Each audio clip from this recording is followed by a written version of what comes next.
F D आणि mutual fund यामध्ये फरक काय आहे? एफ डी म्हणजे खात्रीशीर परतावा, रक्कम ठरलेली, व्याज ठरलेलं आणि रिस्कही अगदीच कमी. मात्र परतावाही कमीच आणि महागाईपेक्षा कमीच वाढतो.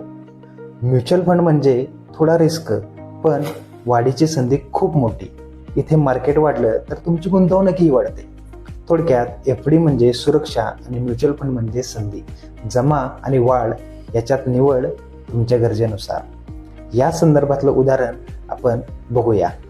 सुरेश आणि रमेश दोघांनीही 5 लाख रुपये गुंतवले. सुरेशने एफ डी केली. 5 लाख रुपये, दरवर्षी 6% व्याज, म्हणजे 5 वर्षांनी त्याला मिळाले साधारणतः 6.5 लाख. रमेशने तोच पैसा म्युच्युअल फंडमध्ये टाकला.